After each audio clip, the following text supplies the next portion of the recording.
Bonjour à tous, bonjour à toutes. Je m'appelle Alain Beaulieu. C'est avec plaisir que je vous souhaite la bienvenue à ce deuxième webinaire du colloque international Création et complicité. Alors, je vous rappelle que c'est un cycle de 10 webinaires diffusés en direct les vendredis midi à l'heure du Québec, donc de 11h30 à 13h30. On en a eu un il y a 2 semaines. La semaine dernière, c'était congé. Et là, on poursuit comme ça chaque vendredi jusqu'au 4 juin. Le webinaire est diffusé en direct le vendredi sur la plateforme WebEx pour pouvoir y participer de manière plus directe. Donc, il s'agit de vous inscrire sur la plateforme WebEx. Sinon, c'est diffusé aussi en parallèle sur les pages Facebook de la Faculté des Lettres et des Sciences humaines de l'Université Laval, de même que sur la page Facebook du département de littérature, théâtre et cinéma de l'université. Aussi sur la page Facebook de complicité, création de complicité, la page du colloque. Et c'est aussi disponible en rediffusion à la fois sur la page Facebook de la Faculté des Lettres et des Sciences humaines, sur la page YouTube aussi de la faculté. Donc, il y a toutes sortes de manières, dans le fond, de nous suivre pour ce colloque international, donc, qui s'intitule Création et complicité, l'atelier artistique comme espace d'expression et de dialogue. Voilà. Tout au long des présentations, vous pouvez intervenir, poser des questions à la fin des présentations, soit en utilisant la section questions-réponses de la plateforme WebEx, ou sinon, si vous êtes sur Facebook, en utilisant la section dédiée aux commentaires. Il y a quelqu'un donc qui fait le suivi et qui transmettra à nos panélistes donc vos questions et vos commentaires. Je vous rappelle que c'est un colloque qui est organisé par moi-même, Alain Beaulieu, mais aussi, et je dirais surtout, par Mathias Carpula, qui est docteur en art danse, qui est aussi doctorant pour un deuxième doctorat, donc au département de littérature, théâtre et cinéma de l'Université Laval, donc étudiant au doctorat en études littéraires, au volet recherche-création. Voilà. Mais on a préparé aussi ce colloque-ci en collaboration avec quelques collègues qui sont Pascal Bédard, qui est professeur en sociologie des arts et de la culture au département de sociologie de l'Université Laval, Julie Châteauvert, qui est professeure adjointe à l'École d'innovation sociale Élisabeth Bruyère à Ottawa, Vera Heller, qui est professeure en art-thérapie, psychothérapeute et artiste en art visuel de l'Université du Québec en Abitibi-Témiscamingue, ainsi que Anne-Marie Petitjean, qui est agrégée de lettres et maîtresse de conférences à l'Université Cergy-Pontoise en France, que je salue donc tout le monde. Je vous salue tous aujourd'hui. Petite mise en contexte, on se rappelle que ce colloque devait avoir lieu en mai 2020 et avec ce qui s'est produit et qui a chamboulé nos vies à tous et toutes, on a dû remettre le colloque. On pensait pouvoir le tenir à l'automne. Et ça n'a pas été possible non plus. Et là, on a choisi donc de transformer le colloque qui normalement devait avoir lieu à l'Université Laval à Québec, évidemment avec la présence de tout le monde sur place, en un colloque virtuel où on vous propose donc ces webinaires hebdomadaires, euh, voilà, à tous les vendredis midi. Euh, Juste pour rappel, un petit rappel dans le fond des objectifs de notre colloque. Je vous lis la présentation qu'on en avait faite. En fait, la question qu'on se pose, c'est quel est l'impact pour les participants, les participantes, de se réunir à l'occasion d'ateliers de création et de partager leur expérience. À quoi sert donc l'introduction de la création artistique dans le domaine social, dans le domaine éducatif ou dans le domaine médical? Durant ce cycle de rencontres, de réflexion, il sera question donc de la collaboration et de la complicité comme expérience agentive, de comprendre comment le fait de développer une pratique artistique en présence d'un groupe provoque la résonance des expériences individuelles dans un espace collectif qui devient à son tour un moteur de création. Donc, c'était le grand objectif qu'on s'était donné en préparant ce colloque-ci. Alors, le webinaire qu'on vous propose aujourd'hui s'intitule Pratiquer l'atelier. Vous aurez droit à 2 présentations. La première sera celle de Maxime Plamondon, qui est intitulée Le jeu dans l'ombre, le rapport acteur-spectateur dans la pratique actuelle de l'oralité. Et viendront par la suite Cassie Bérard, Alexandra Boilard-Lefebvre, Antoine Dussault-Saint-Pierre et Pierre-Marc Grenier, qui nous présenteront une communication intitulée Une théorie pratique de l'excès de fiction, propagation et empilement. Alors, je vous explique rapidement le déroulement de la chose. Première présentation de Maxime Plamondon, une vingtaine de minutes, à laquelle s'ajouteront une dizaine de minutes, dans le fond, de questions-réponses sur cette présentation-là particulière. Par la suite, on entendra Cassie et les membres de son groupe euh, nous parler. Il y aura aussi une période de questions d'une dizaine de minutes sur cette présentation-là. Et par la suite, on ouvrira dans le fond les questions, les discussions, les commentaires aux deux communications qu'on aura entendues aujourd'hui pour à peu près une vingtaine de minutes, ce qui devrait nous mener vers 13h30 aujourd'hui. Alors, je vous présente tout de suite notre premier invité, Maxime Plamondon, qui est étudiant à la maîtrise en recherche-création à l'Université Laval. Il s'intéresse au rapport entre fiction et réalité, ainsi qu'aux œuvres ambiguës qui prennent un malin plaisir à jouer avec le lecteur. Également conteur, comédien et nouvelliste, il s'est distingué sur diverses scènes au Québec et en Europe, particulièrement au Festival Québec en toutes lettres, au 7e jeu de la francophonie, au Festival de théâtre Le Manifeste, puis à plusieurs autres endroits aussi. En plus de voir ses textes paraître dans différents collectifs et revues de création littéraire. Son premier roman, intitulé Les oiseaux des temps présents, paraîtra à l'automne 2021 aux éditions Tête Première. Alors, je laisse la parole à Maxime. Bonjour Alain, je pense que c'est le moment où j'ouvre ma caméra, n'est-ce pas? Parfait. Bonjour Alain, merci beaucoup à toi et à Mathia de l'invitation à participer au colloque. Je vous en suis très reconnaissant. Simplement, Mathias, si tu veux lancer peut-être les petites diapositives que j'ai préparées. Je tiens à mentionner à l'auditoire que je ne m'adresse pas à vous dans le cadre de cette présentation-là en tant que chercheur ou en tant que théoricien, mais vraiment comme artiste, comme praticien du conte, les expériences dans l'ombre, je vais dire que j'ai réalisé dans le cadre du manifeste, mais aussi l'année précédente. Ça visait vraiment à améliorer ma pratique personnelle, mais aussi à approfondir certaines réflexions. Et je ne m'attendais pas du tout à ce que ça me mène à aller donner 10 jours d'atelier en France. Mais là, je vois qu'il n'y a pas de son. Est-ce que c'est mon micro à moi qui est fautif? Non, Maxime, c'est bon, tu Non? peux continuer. Merci. Parfait. Donc, je ne m'attendais pas à ce que ça me mène en France, mais tout de même, ça a ouvert plusieurs potentialités à cette petite expérience dans l'ombre que j'ai réalisée. Donc, je vous propose de faire un tour très rapide de la question. En 20 minutes, c'est relativement court.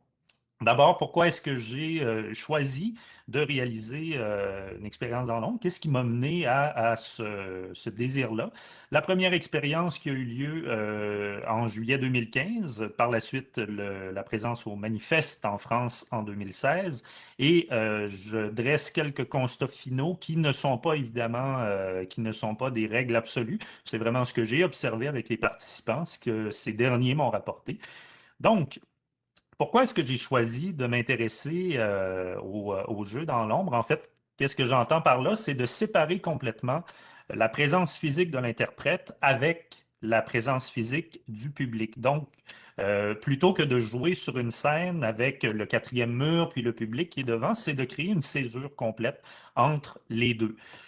Tout ça vient à la base d'un malaise que je ressens dans ma pratique du conte depuis que j'ai commencé en 2010 avec un tout à la performance physique.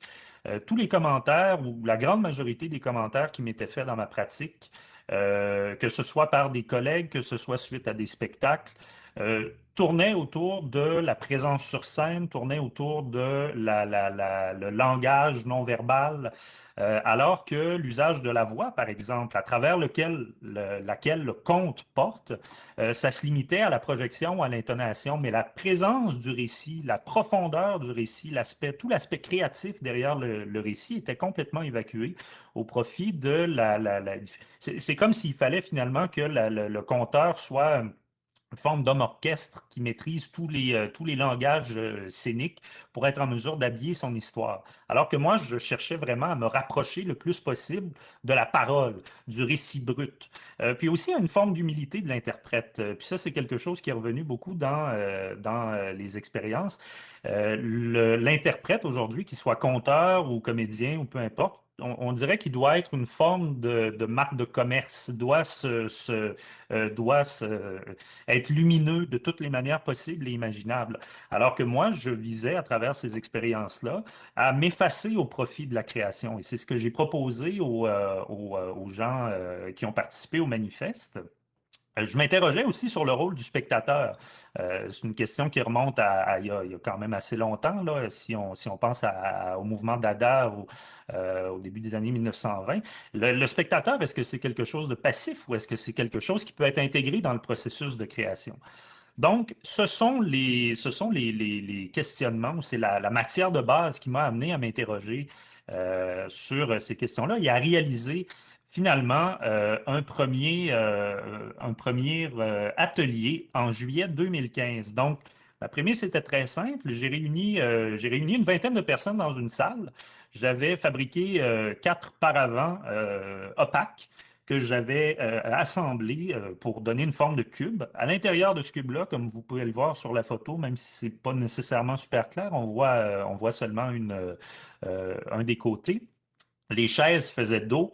Les spectateurs faisaient dos auparavant, se confrontaient les uns les autres, et moi j'étais à l'extérieur de ce paravent-là, et je donnais une prestation d'1 heure, de la même manière que si je m'étais trouvé sur une scène, donc avec le même langage physique, avec la même prestance, les mêmes outils que j'utilise habituellement, mais en portant une attention plus spécifique à la parole. Parce que moi, évidemment, n'ayant pas accès aux réactions du public, sinon à travers une forme de préscience que j'avais de ce qui se passait derrière le rideau, j'avais pas d'autres indications. Et il y en allait de même aussi pour le public. Alors, ça a duré durant 1 heure environ et ça a été vraiment une expérience très intéressante. Les constats qui en sont ressortis. D'abord, dans cette configuration en face à face, c'est-à-dire à partir du moment où le public est confronté à lui-même dans le cadre d'une prestation, ils vont s'influencer entre eux.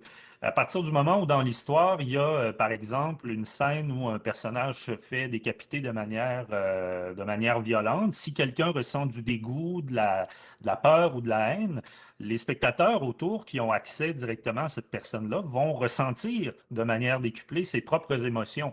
Contrairement à une configuration en randonnion, lorsqu'on assiste à un spectacle de conte traditionnel ou même au théâtre, on a accès au dos de la tête de la personne. Donc, cette perception des émotions n'est pas aussi forte.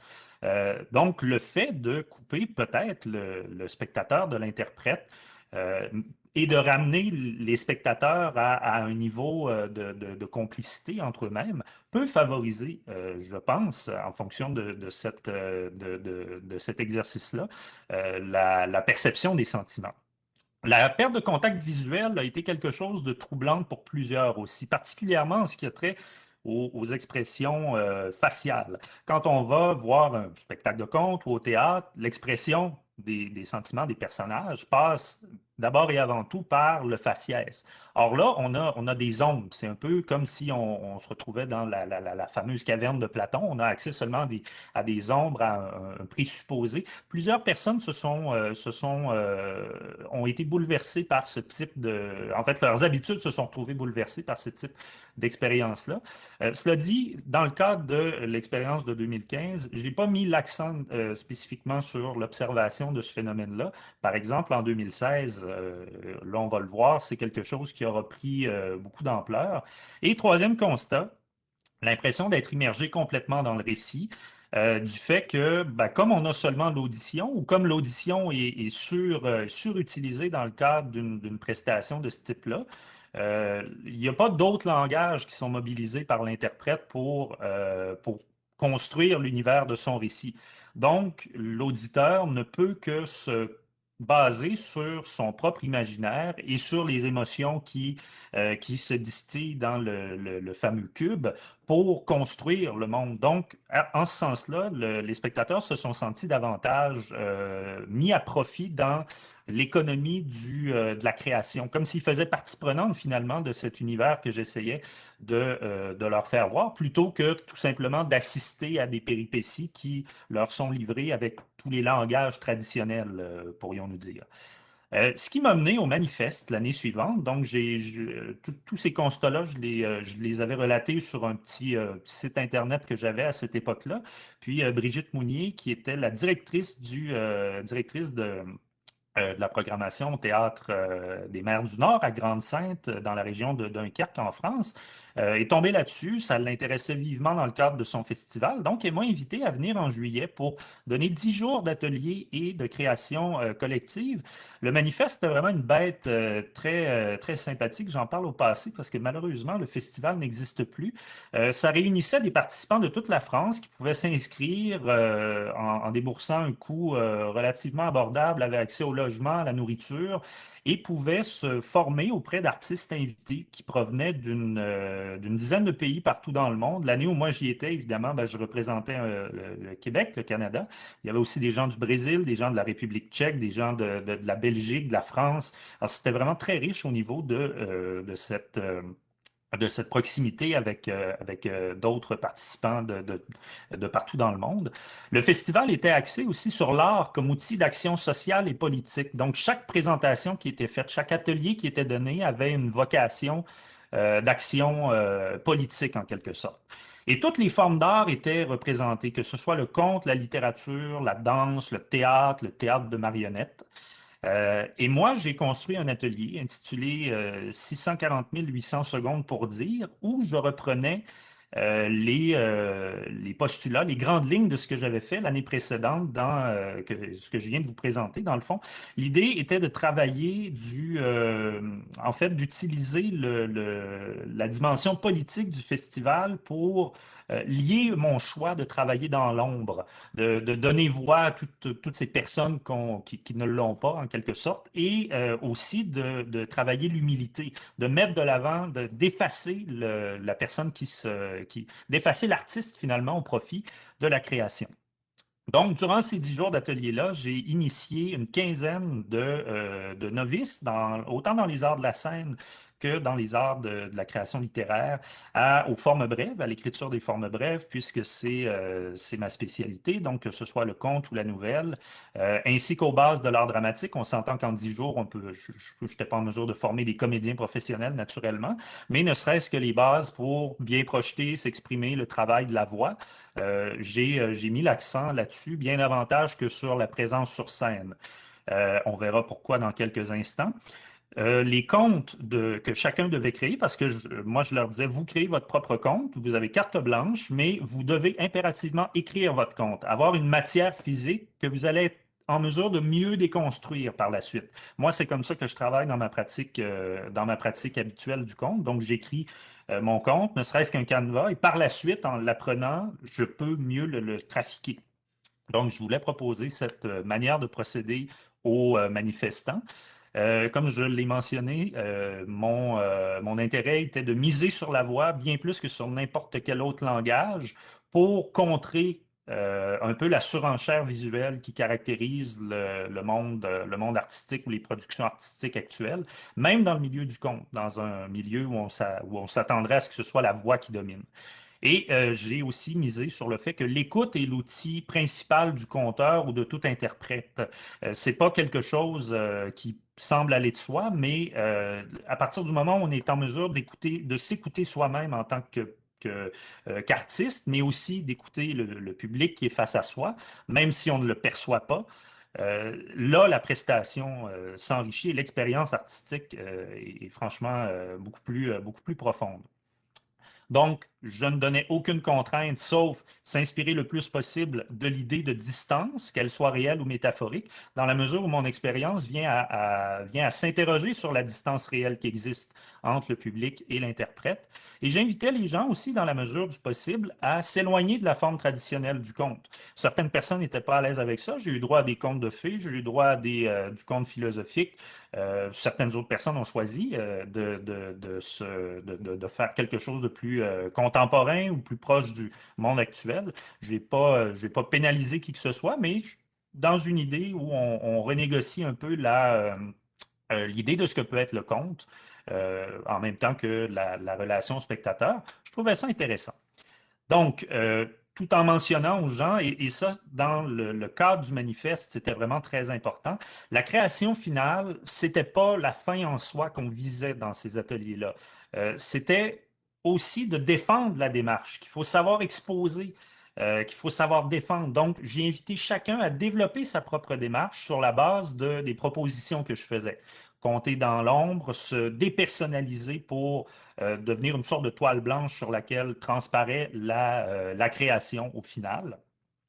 C'est ce qui est arrivé au fil des 8 jours d'atelier que j'ai donné. Donc, d'abord et avant tout, le matin, on faisait des exercices théâtraux, que ce soit pour la voix et la diction, la présence, des exercices de projection également. L'après-midi, les gens partaient en création littéraire. Donc, les ateliers avaient lieu au Château Coquel, à Grande-Synthe, qui est une espèce de grand manoir qui date de la Seconde Guerre mondiale, avec un très grand parc. Donc, les gens allaient se promener au parc, faisaient de la création. J'invitais les gens à faire beaucoup d'écriture automatique, à, dès le départ, poser les bases d'une histoire. S'ils avaient déjà du contenu qu'ils souhaitaient récupérer, s'en servir pour le retravailler. Et le soir, on faisait, après le repas, parce qu'on prenait les repas de manière collective, on faisait des retours sur nos créations. Donc, les jours 2, 3 et 4, les gens montaient sur scène, nous lisaient ce qu'ils avaient fait et recevaient des commentaires, un peu comme dans un séminaire de création littéraire.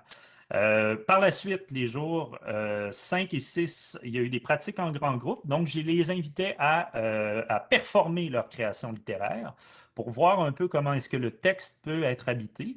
Et par la suite, le jour 7 et 8, donc les 2 jours avant la représentation, on travaillait derrière le rideau. Je vous montre dans 2 secondes de quoi ça avait l'air. À la fin de chaque soirée de représentation, on s'interrogeait aussi sur le processus créatif de chacun. S'il y en a qui souhaitaient poser des questions, c'était le bon moment pour le faire. Donc, les 2 derniers jours, c'est là que j'ai appris aux gens qu'ils ne compteraient pas, en fait, qu'ils seraient invisibles lorsqu'ils allaient compter devant le public, en fait. Donc, je les ai invités à, chacun à tour de rôle, passer derrière un rideau pour déjà se familiariser avec le fait qu'ils ne verraient pas le public et que le public ne les verrait pas durant la prestation. Donc, de prendre conscience de leur propre voix, ce qui a mené à des résultats quand même assez intéressants aussi. C'est pas facile de n'avoir personne devant qui raconter nécessairement. Et pour le public, c'est pas facile non plus d'avoir une espèce de voix désincarnée qui surgit d'un peu nulle part. Ce qui nous a mené à la représentation du 9 juillet 2016. Je n'avais pas de paravent avec moi pour faire un cube, donc la manière dont j'ai procédé, j'ai dressé une toile blanche derrière la scène qui était rétroéclairée. Donc quand les gens montaient sur scène, c'était que des ombres. Le public n'avait accès qu'à des silhouettes. Ce qui a mené et les gens passaient comme ça pendant 1 heure pour donner leur prestation. C'était de courtes prestations de 5 minutes.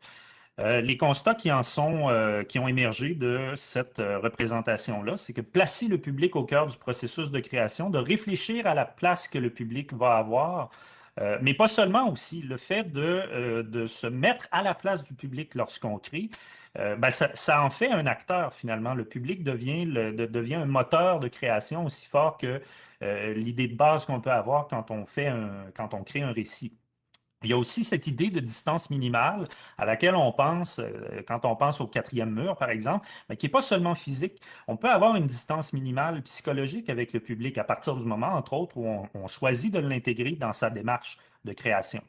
De vivre le texte a permis aux interprètes également ça a eu un fort impact sur la création de chacun. Le fait de pouvoir interpréter leur texte devant leurs collègues leur a permis de vivre davantage le processus de création.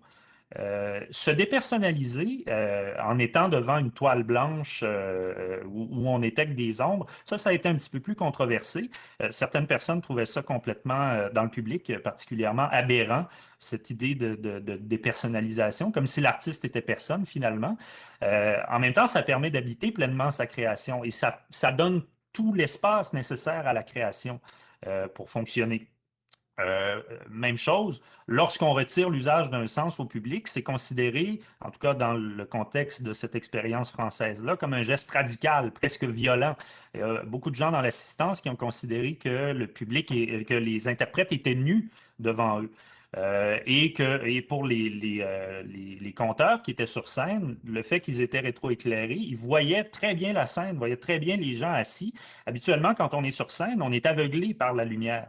Donc, de part et d'autre, il y avait cette impression d'être nu ou cette impression d'assister à la nudité de l'interprète ou du public. Paradoxalement, même si c'était très bouleversant de ce point de vue-là, les conteurs avaient l'impression d'une plus grande, et le spectateur aussi, naturellement, avait l'impression d'une plus grande implication de son imaginaire, d'être davantage concentré, d'être vraiment mis à profit dans l'économie de la création plutôt que d'être simplement un observateur de la prestation. Donc, c'est en 20 minutes top chrono le résultat de cette expérience-là. Ça a eu des impacts, je termine là-dessus, Alain, ça a eu des impacts quand même importants sur la suite de ma pratique.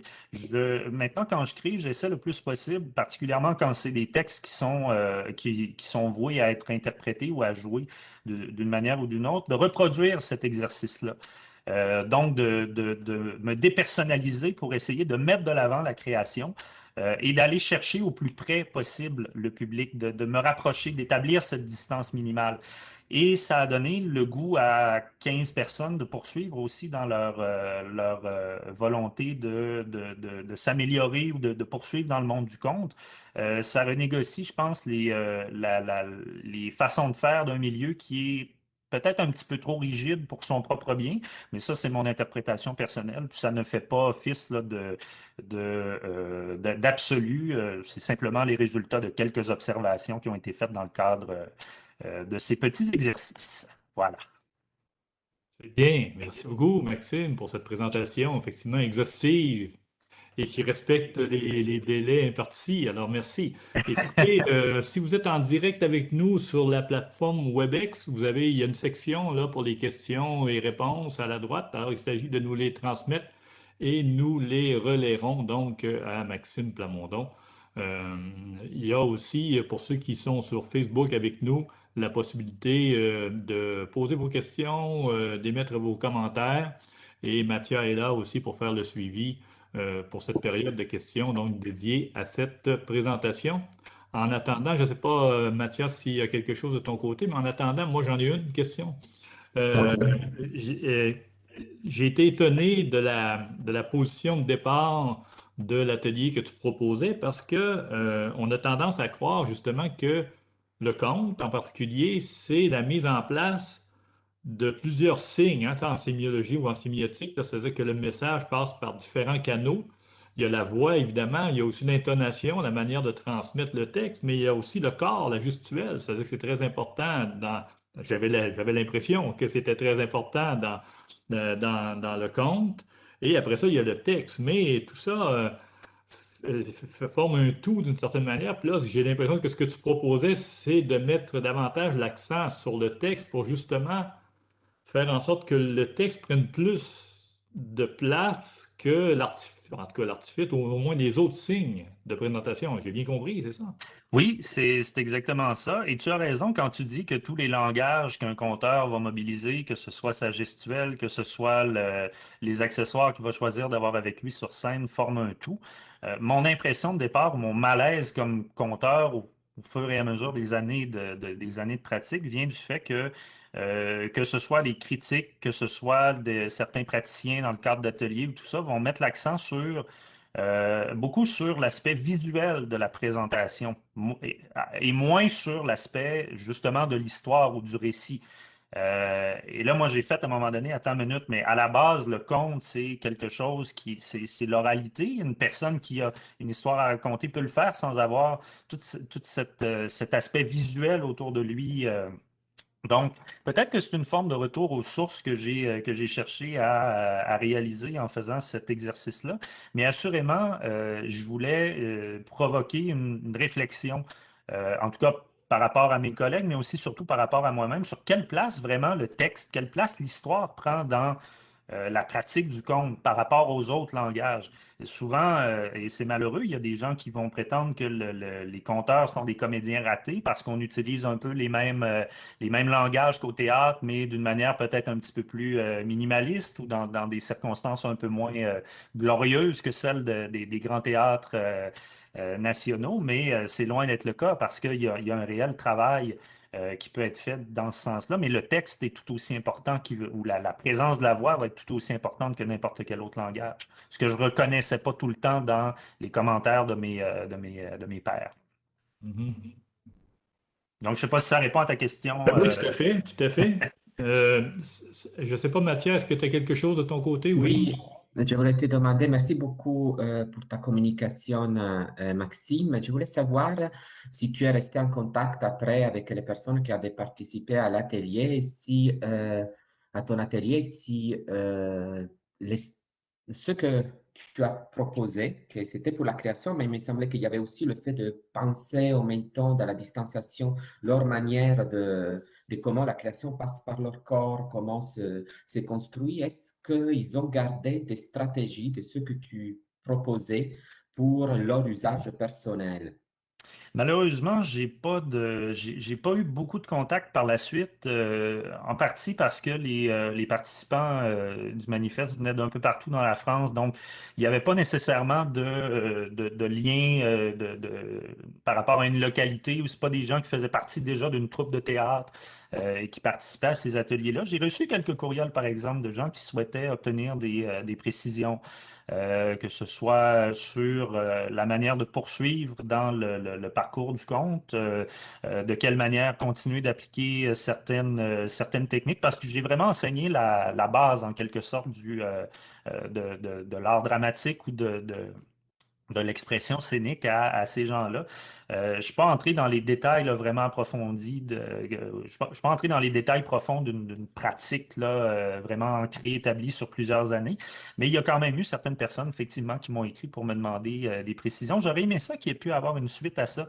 Bon, là, malheureusement, par la suite, là, avec les études à temps plein, j'ai pas pu poursuivre autant que je l'aurais souhaité la suite de cette expérience-là. Puis là, ben, dans un contexte pandémique, on oublie ça aussi. On parle quand même d'une expérience qui ont lieu sur scène avec plusieurs personnes. Mais assurément, par exemple, dans l'avenir, il pourrait y avoir d'autres, ne serait-ce peut-être en réunissant les gens qui faisaient partie de cet atelier-là, s'ils sont disponibles, ou de recommencer complètement un nouveau cycle d'atelier sur la base de cette petite idée. Et est-ce que à toi, la pratique du conte, le fait que tu es conteur, que tu enseignes le conte, la pratique du conte, mais que tu écris aussi, par exemple, là, tu vas bientôt publier aussi un roman, est-ce que tu sens une influence de ta pratique du conte et dans ton travail écrit aussi, dans des œuvres qui se veulent principalement écrites à la fin? C'est indissociable de ma pratique du conte. En fait, la littérature est indissociable de ma pratique du conte et vice-versa. Ce qui a provoqué une belle dissonance quand j'ai commencé à conter parce qu'on me reprochait d'être trop littéraire, puis quand j'écrivais, on me reprochait d'être trop dans l'oralité. Jusqu'au jour où je me rends compte que les deux fonctionnaient très bien ensemble. Donc, euh, il y a une très grande part d'oralité dans ce que j'écris. J'ai besoin de mettre en mots, ben, de dire ce que j'écris. J'ai besoin de jouer à défaut d'avoir un meilleur mot. Et ce que je compte doit être écrit aussi. Il doit y avoir une trace écrite, il doit y avoir de la matière tangible à manipuler. Donc, au fil du temps, les deux sont venus qu'à s'intriquer en quelque sorte. Je ne pense pas que je serais capable de faire l'un sans l'autre dans ma pratique. Et c'est ce qui m'a permis de proposer à ces 15 personnes-là de réaliser une expérience comme celle-là, parce que la manière dont j'ai twisté l'atelier, en quelque sorte, les amenait à se poser autant comme écrivain que comme conteur. Ils n'avaient pas le choix d'envisager les deux démarches pour en arriver à la présentation finale. Ce qui a fait que la plupart d'entre eux, je crois, ont eu peut-être plus de facilité à accepter l'idée qu'ils allaient se dépersonnaliser devant le public parce qu'ils ont, même en peu de jours, développé une forme de démarche ou développé une réflexion consciente sur une double pratique artistique. Je pense que ça a pu aider ça, cette dualité de la pratique. Est-ce que tu pourrais nous parler, Maxime, de la dynamique qui s'est développée dans le groupe? Oui, J'imagine que, tu sais, d'ailleurs, s'il y avait des activités lors de repas ou après les repas, tout ça, j'imagine qu'il a dû se créer quand même une certaine complicité pour être en lien avec le colloque, là, entre les membres du groupe. Ouais. tout à fait, oui. On passait la journée ensemble. Pour ceux qui ne logeaient pas directement sur place, qui rentraient chez eux parce qu'ils restaient plus proches ou qui étaient hébergés dans les environs, on se retrouvait autour de 8 heures le matin, on dînait ensemble, on soupait ensemble, puis on quittait autour de 22 heures, si ma mémoire est bonne. Donc, les occasions d'échange ont été très nombreuses. Il y a beaucoup de gens, particulièrement les plus jeunes, parce que je pense que ma participante la plus jeune avait 10 ans, 11 ans. Mon plus vieux en avait presque 80, donc il y avait vraiment un empan très large au niveau de l'âge des participants. Et chacun en venait à se poser des questions, à aborder la démarche de l'autre. Je pense qu'il y a eu un beau melting pot qui a été fait au niveau des influences aussi, parce que je remarquais qu'au début des ateliers, beaucoup plus de gens qui envisageaient le conte d'une manière traditionnelle, probablement que le bassin culturel européen favorisait ça aussi. Mais à la fin, par exemple, rendu au jour 5, au jour 6, au moment où il fallait avoir terminé sa création pour commencer à la préparer pour la restituer sur scène, là, il commençait à y avoir des fissures, des gens qui envisageaient des idées peut-être un petit peu plus audacieuses, qui souhaitaient centre influencé qui voulaient faire il y a deux personnes qui voulaient travailler ensemble d'ailleurs pour la prestation. Des raisons techniques, ça se pouvait pas malheureusement, mais qui auraient souhaité faire une forme de création collective. Donc, oui, il y a eu vraiment une grande influence de la part de chaque participant à l'intérieur du groupe. Puis tout le monde était triste de se quitter à la fin. Ben oui, j'imagine. OK, on va s'arrêter là pour les questions spécifiques à ta présentation, mais j'en ai une ou deux aussi qui va sans doute revenir là, à la fin de la présentation, de la deuxième présentation, si Pas de ça te va problème. bien. Oui. Oui, certainement. Je serai là avec plaisir. Alors, je vous présente maintenant ceux qui interviendront pour la deuxième présentation. D'abord, Cassie Bérard, qui est professeure au département d'études littéraires de l'Université du Québec à Montréal et chercheure régulière à Figura. Ses recherches en théorie et pratique de la création littéraire portent sur les excès de la fiction et les narrations extrêmes. Elle est l'auteure de 3 romans, D'autres fantômes, publiés chez Druide en 2014, oui, Qu'il est bon de se noyer, toujours chez Druide en 2016, et La valeur de l'inconnu aux éditions La Mèche en 2019. Elle est l'instigatrice de l'espace de création numérique Quartier F. Bienvenue, Cassie. Avec elle, Alexandra Boilard-Lefebvre, qui complète actuellement une maîtrise en études littéraires à l'UQAM sous la direction de Cassie. Elle a collaboré aux revues Fémicile, Tristesse, Moltogone, Main Blanche et Posture. Son texte Nos Noyades a fait partie de la liste préliminaire du prix du récit de Radio-Canada, oui, en 2018. Elle a également signé la préface de la réédition de Nous verrons brûler nos demeures de Daria Colonna, publiée aux éditions de La Tournure en 2019. Bienvenue, Alexandra. Antoine Dussault est étudiant à la maîtrise en études littéraires, recherche-création à l'Université du Québec à Montréal. Il écrit un roman d'amis, peut-être pourra-t-il nous expliquer ce que c'est qu'un roman d'amis, informé par les enjeux philosophiques de la physique moderne. Il est membre du groupe de recherche de Cassie sur les excès de fiction et a publié des textes dans Quartier F, Main Blanche et Perception. Bienvenue Antoine. Et finalement, étudiant de deuxième cycle en études littéraires à l'UQAM, Pierre-Marc Grenier s'intéresse principalement au rapport entre la création littéraire et l'intelligence artificielle. Il est le co-créateur de l'œuvre hyper-médiatique Projet F. Bienvenue, Pierre-Marc. Alors, je vous laisse la parole. Je ne sais pas qui prend la parole en premier. Alors, à vous. Merci beaucoup, Alain. Merci, Mathia, de nous permettre de parler de ce projet qui date déjà d'il y a 2 ans. Mais donc, mes complices sont en train d'apparaître à l'écran. Alors, si vous me permettez, je vais commencer avec une citation de Joseph Fréchette qui va comme suit. « Si le désir de disparaître, quand il n'est pas pure violence subie, reste ambivalent, c'est parce qu'il entre dans la logique profondément paradoxale de la trace. » Alors, l'écrivain Joseph Fréchette a laissé une trace dans le milieu littéraire québécois, dans le paysage littéraire. En 12 ans à peine, il publiait 5 ouvrages, La marche du pendu en 1973, Vers l'envers en 1979, Sans acte manqué en 1981. En 85, il publiait son long poème Et si? Mais le livre qui lui a valu sa réputation, c'est sans conteste son essai Contemplation de l'invisible, paru en 1982. Dans ce fabuleux traité d'invisibilité, il préparait sa disparition. Je vais vous le faire entendre dans un enregistrement de 1983. J'espère que le son va bien sortir. Si, par conséquent, le poète est dépourvu d'être en soi, et que je sois poète, qu'y a-t-il d'extraordinaire à ce que je dise que je vais cesser d'écrire à jamais?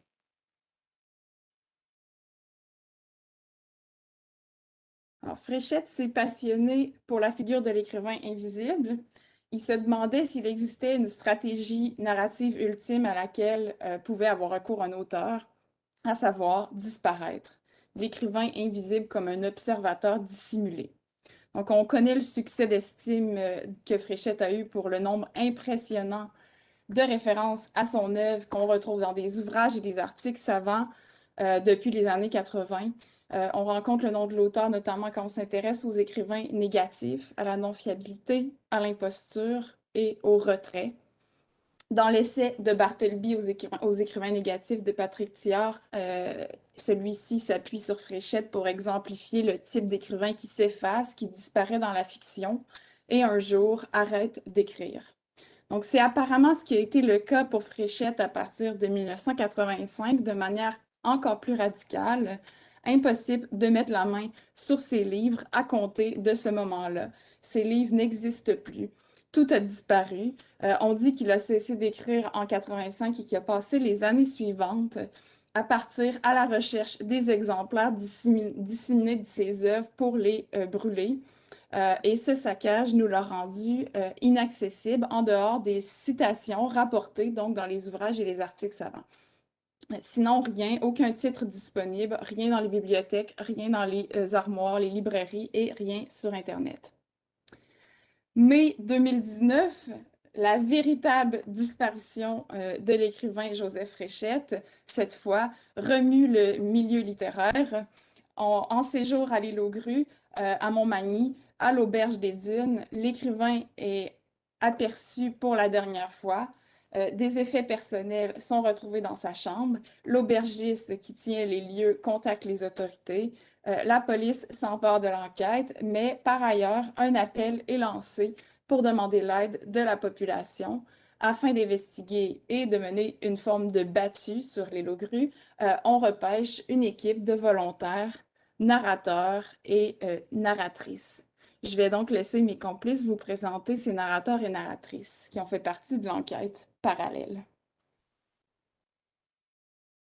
Donc, Rina Vallée est constable spéciale dans la juridiction du Québec pour le compte du ministère de la Sécurité publique. Elle est chargée de la coordination et de la surveillance de la brigade dans le cadre de l'enquête parallèle sur la disparition de Joseph Fréchette. L'orpailleur est un collectionneur de débris. Il demeure anonyme, se promène la nuit, habite reclus dans une maison de chambre. Connu pour ses secrets, la sauvage île aux oies qui borde l'île aux Grues est sa véritable destination. Ensuite, Frédéric Bernard est un éditeur montréalais.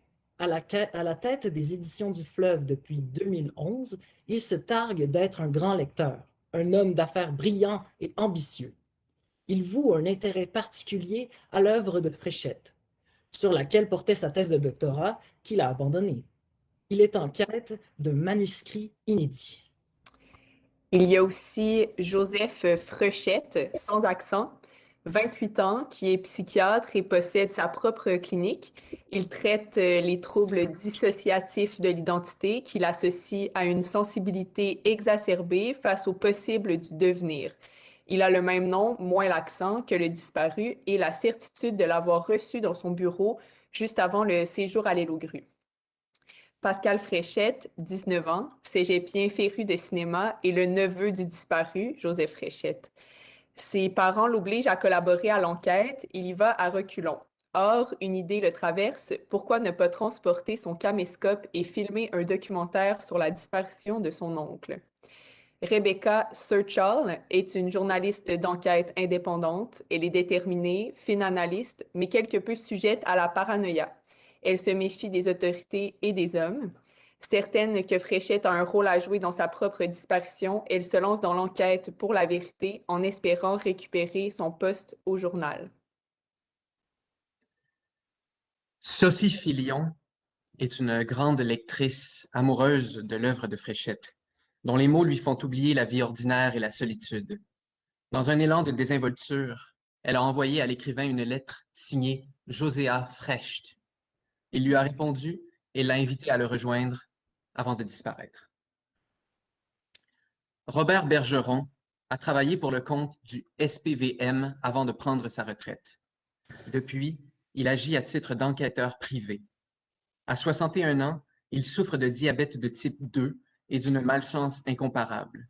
Il traîne l'ennui, l'épuisement et le deuil de sa fille. Jacques Dubé se prétend océanographe. Il est pêcheur de crabes. À l'aube de la cinquantaine, il entretient une relation singulière avec Joseph Fréchette. Ce dernier lui a ravi sa femme, Sylvie. Dubé déteste la poésie, mais obsède sur les œuvres de Fréchette, dans lesquelles il traque la trace d'une femme évaporée. Pascal Fauche a été travailleur social auprès de militaires en retour d'Afghanistan, base militaire Valcartier 2003 à 2009, et aussi auprès de détenus, prison d'Orsainville 2009 à 2015, avant de se réorienter vers la gestion d'une boutique souvenir, la CEPAC, et l'observation d'oiseaux. Il aime aller à la rencontre des gens, les soutenir, les accompagner dans le deuil. Merci à tous les trois. Juste à vous entendre parler de ces narrateurs-narratrices, j'ai de bons souvenirs qui ressurgissent. Donc, l'expérience de recherche-création intitulée Projet F, la disparition de Joseph Fréchette, menée à l'île aux grues en 2019, est une expérience d'écriture collective qui met à l'épreuve les théories chères à l'équipe de recherche Excès de fiction. Donc, en 2018, le Conseil de recherche en sciences humaines du Canada m'accordait une subvention pour un projet de recherche-création intitulé Vers une théorie pratique de l'excès de fiction, distorsion, disjonction et déviation des lignes narratives. Alors, ce projet individuel, à la base, partait d'observations et d'intuitions théoriques issues à la fois de ma pratique d'écriture et de ma lecture d'œuvres narratives que je qualifie de dysfonctionnelles. Donc, fracturés, distordus, chaotiques, de tels récits mettent à mal l'idée de cohérence en présentant des trames narratives irrégulières, menant la fiction à des désarticulations excessives. Donc, ces dysfonctionnements pointent une scission complexe entre vérité et fiction qui entraîne au sein des œuvres des excès de fiction. Alors, se dessinent dans la fiction trois types de lignes narratives particulières qui ont tout à voir avec les manières désarticulées dont se façonnent chez les narrateurs et chez les narratrices donc de ces récits leur perception de la réalité. Si les lignes narratives subissent des perturbations, comme ce qu'on observe donc à la lecture, elles occasionnent chez les uns ce que je nommais des distorsions de la réalité, chez les autres des disjonctions de la logique narrative ou encore des déviations perceptives. Je voulais donc, dans le cadre de ce projet, étayer une hypothèse, à savoir que ces perturbations de la ligne du récit correspondent à des chocs quant à la valeur de vérité et participent à la relance, voire à l'excès de la fiction.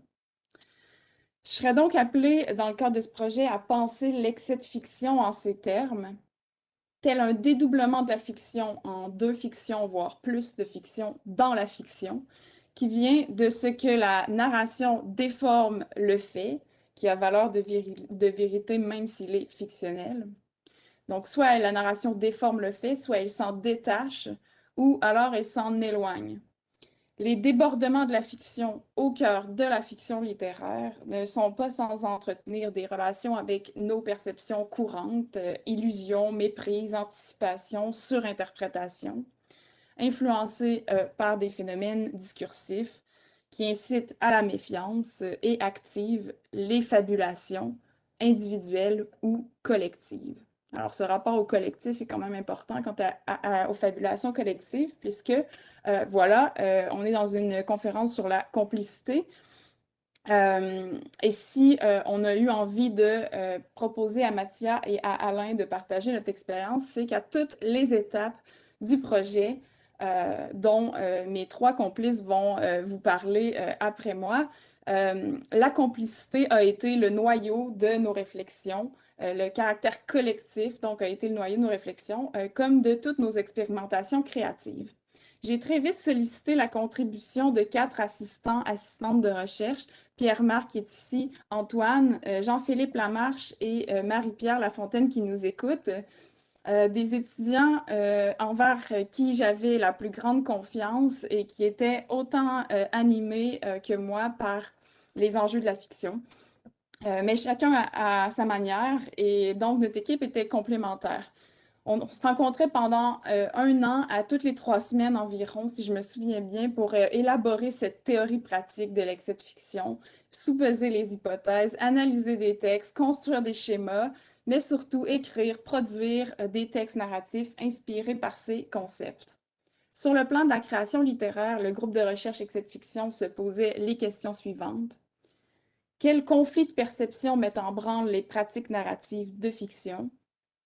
Et pourquoi faire de la fiction dans un monde à ce point stratifié par la fiction? Le groupe repérait donc 3 dispositifs narratifs permettant ce phénomène de stratification. Je les ai donc déjà nommés. La distorsion, qu'on conçoit comme une déformation ou un voilage des faits en vertu des critères de perception et d'interprétation de la réalité fictionnelle. La disjonction, plutôt comme un éclatement, une scission, une déconnexion, une discontinuité, une infraction des modalités du récit qui cause un dérèglement de la logique narrative, donc du principe de causalité ou de temporalité.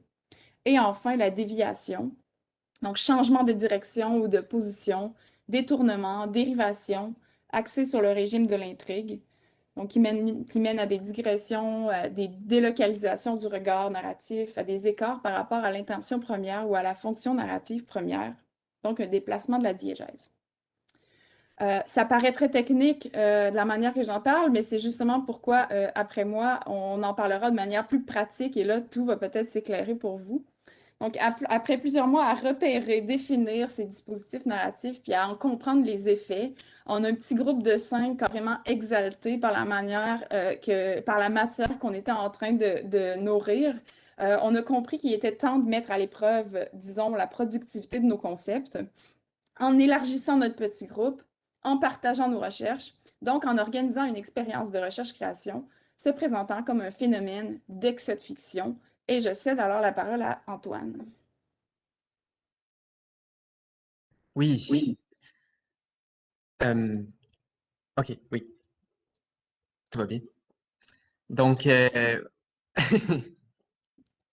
alors, la forme que cette expérience-là a prise, c'est celle d'une retraite d'écriture collective qui incluait des gens qui ne faisaient pas partie au départ du groupe de recherche, étant donné qu'on voulait élargir disons, le cercle étroit de notre petit conciliabule où nous élaborions ces théories-là. Tu sais, on voulait monter d'un cran et justement éprouver auprès d'autres personnes intéressantes et intéressées les concepts que Cassie vient d'évoquer. Puis il fallait le faire de manière expérimentale parce qu'il s'agissait d'une théorie pratique. On voulait vraiment que ça prenne la forme d'atelier de création.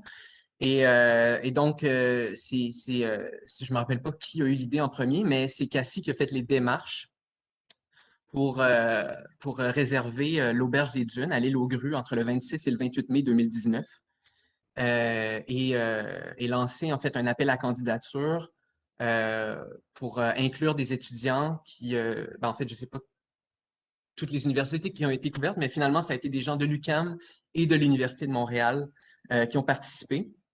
La composition de l'équipe, c'était moitié-moitié, donc les 5 membres du groupe Excès de fiction et les participants donc, qui étaient étudiants de 2e ou de 3e cycle en littérature. Et puis, on a pris pour point de départ comme la trame de trame narrative, la disparition de l'écrivain Joseph Fréchette qui habitait jusque-là à l'île aux Grues.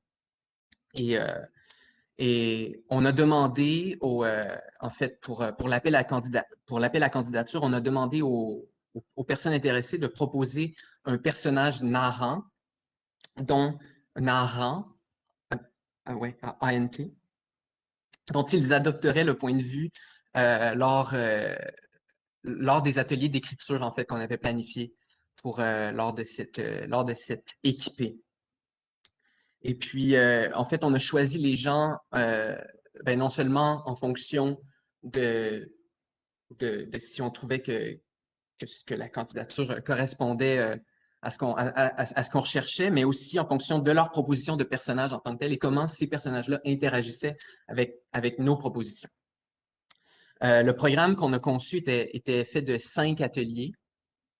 Donc, il y avait un atelier d'introduction dans lequel Cassie présentait de manière plus générale les concepts en fait, qu'on avait développés dans les excès de fiction, donc les distorsions, disjonctions et déviations.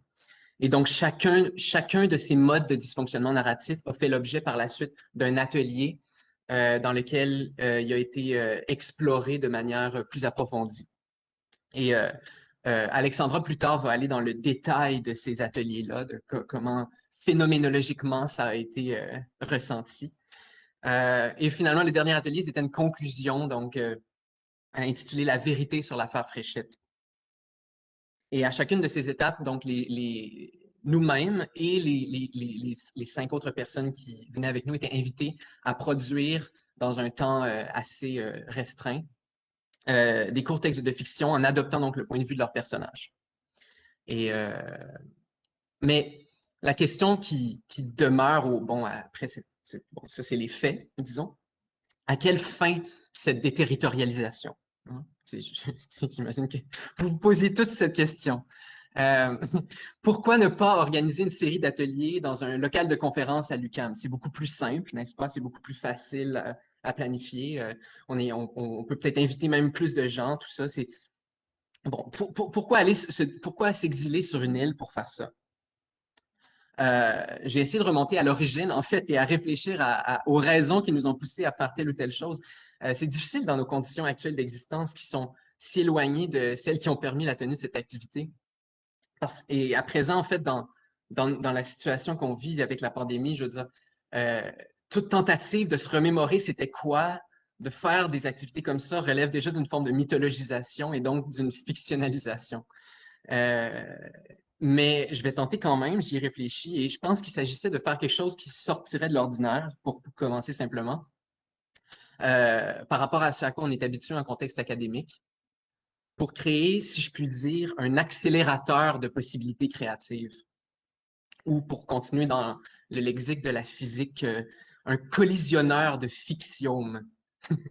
Le fictiome étant la plus petite unité possible de fiction. Et donc, on imagine toutes les fictiomes s'agitant dans un espace fermé, hein, un espace qui est l'île aux Grues, un territoire physiquement séparé du territoire dominant qui est l'Amérique, n'est-ce pas? Donc, c'est un endroit qui est coupé physiquement, entouré d'eau. l'espace insulaire, c'est un espace où les récits, ceux qu'on se fabrique, ceux dont on est témoin, évoluent à l'écart des discours dominants, soit politiques, médiatiques, scientifiques, qui forment le tissu de notre réalité sociale. Et donc, la déterritorialisation entraîne un processus graduel d'autonomisation du réel. Et en quelque sorte, le réel devient disponible au premier acheteur, si on veut. On peut poser son drapeau sur le territoire et y déclarer la primauté de notre réel. Donc, l'espace insulaire facilite l'accaparement et la restructuration de la réalité par une autorité narrative tyrannique, mais aussi parce que toute résistance devant se former contre quelque chose, la mise en jeu de cette autorité. Si parmi toute notre équipe, quelqu'un campait cette autorité, c'était bien nous, les membres du groupe de recherche. C'était pas anodin que tous les rôles de tous les personnages qui campaient des positions d'autorité, c'était nous qui les tenions. Donc, un psychiatre, une constable spéciale, une journaliste d'enquête, un policier. C'était vraiment les rôles qui représentent dans l'imaginaire et dans la pratique l'autorité. Et à l'inverse, les propositions qu'on a reçues, c'était beaucoup des positions d'observateur, quelqu'un qui ramasse, qui glande des débris, un travailleur social, un océanographe. Donc, pas nécessairement des gens qui sont dans des positions là, de surplomb sur d'autres êtres humains. Donc, on avait décidé du lieu, on a planifié l'horaire, élaboré la trame, des événements clés qui viendraient la chambouler. On a un peu forcé la donne sur les... On a dit, bon, OK, il y aura tel mode de dysfonctionnement narratif qui va vous arriver et bon, vous deviez improviser à partir de ça. Et les participants donc étaient invités à tenir compte de toutes ces choses-là. Mais je dis bien invités parce que bien qu'ils étaient à la merci de nos lubies, rien ne les obligeait à respecter nos consignes de manière stricte. Puis je crois que dès le début, parce qu'on n'a pas sérieusement la fibre despotique, dès le début, donc, s'est instauré un climat où la désobéissance n'était pas seulement envisageable comme possibilité, mais elle était encouragée. Et dans les faits, si notre horaire posait un minimum de balises structurantes, je pense que le but vraiment, c'était d'avoir une rencontre entre 10 autorités narratives, toutes plus obstinées les unes que les autres dans leurs prétentions au réel, entrant parfois en compétition, d'autres fois en collaboration, et ultimement de la construction collective, quoique tortueuse et digressive, d'un nouveau monde. Voilà, un monde à l'unité menacé perpétuellement, mais tout de même un monde. Et donc, le processus par lequel le réel se met à bifurquer de la ligne dominante explique peut-être pourquoi, dans l'imaginaire qu'on associe à l'île ou l'île déserte, celle-ci est souvent associée au huis clos, au mystère, à la paranoïa. Dès qu'un crime se produit sur une île assez petite, on est capable d'identifier un certain nombre de suspects. Il y a une réduction des possibles explications. Et on est moins, étant donné qu'on est dans une réalité plus autonome, on est moins soumis aux lois du territoire dominant. La police fait presque pas partie de l'histoire. Les différends se règlent entre amis avec une poignée de main ou un coup de pelle derrière la tête selon ce que la situation exige. Le vigilantisme devient la règle. Et du jour au lendemain, tout le monde peut devenir détective ou suspect, si ce n'est les deux. Ajoutons à cela l'effet déréalisant que produit l'espace insulaire et l'île devient un véritable incubateur à paranoïa. La paranoïa est un moteur fabuleux d'invention créative et critique. Et c'était probablement ce qui nous a encouragés à nous livrer donc à cette expérience-là. Donc, on avait l'intention de stimuler cette paranoïa chez nous-mêmes comme chez nos participants. On a donc gardé volontairement une sorte de flou autour de l'équipée et des ateliers qu'elle comporterait. À un point de notre préparation, on avait même pensé surprendre tout le monde à l'aube en les réveillant et en les forçant à écrire à 5 heures du matin, en nous disant que la fatigue, l'hébétude des participants allait influencer leur écriture. Mais les protestations d'un des membres de notre équipe nous a finalement découragés dans cette avenue-là. Et donc la déterritorialisation sur l'île est un vecteur d'immersion fictionnelle. Hein? On s'y dédouble plus aisément. C'est un espace qui est propice au développement des points de vue de nos personnages narrants. Sans tomber pleinement dans le jeu de rôle à la Donjons et Dragons, je crois qu'on avait bien l'intention de tester la porosité entre le réel et la fiction à travers la porosité de notre propre identité soumise à la paranoïa créée par l'effet du territoire, finalement, l'effet du dépaysement. Et, surtout que notre trame fictive se déroulait en fait au même endroit que nos activités réelles. Donc, il y avait vraiment une superposition des niveaux narratifs qui permettait leur écoulement l'un dans l'autre. Puis dans notre cas, je parle dans le cas des organisateurs, je crois qu'il y avait un dédoublement qui commençait déjà à s'opérer dans la conceptualisation même de l'expérience, étant donné que notre paranoïa était provoquée, pour ainsi dire, par autosuggestion. On se persuadait d'avance que l'île était mystérieuse et pleine de dangers. Et donc, on avait adopté d'emblée une posture de faire semblant, pour reprendre le terme imaginé par le théoricien de la fiction Kendall Walton dans son essai Fearing Fictions. Donc, un faire semblant par laquelle on arrivait à éprouver non pas l'émotion elle-même, soit la peur ou l'angoisse, mais une quasi-émotion qui s'apparente en fait à celle d'un spectateur qui est terrifié par un film d'horreur. Autrement dit, on ressent psychosomatiquement l'émotion sans pour autant penser que ce qui la provoque existe réellement. Il y a donc un dédoublement puisqu'une partie de nous-mêmes appartient à une ontologie qui est, comme dirait Thomas Pavel dans Univers de la fiction, une ontologie saillante, c'est-à-dire qui contient des entités qui n'ont pas de correspondant dans l'univers réel et pourtant qui nous affectent. Et en fin de compte, il y avait aussi la composante d'improvisation, d'interaction avec les éléments, donc les éléments trouvés, ce que j'appellerais le faire avec, qui participait donc aussi de la circulation entre les niveaux narratifs. C'est-à-dire que l'interaction avec le lieu, avec les objets, les personnes du lieu pouvait informer notre écriture. Je pense non seulement à des objets qu'on trouverait là-bas, mais aussi à l'heure à laquelle on écrit, au temps alloué pour l'écriture, à la météo, aux rencontres avec des habitants de l'île aux grues peut-être, et ainsi de suite. Et je crois que Alexandra pourrait justement parler dans sa partie, va peut-être en fait dans sa partie parler davantage de véritablement comment ces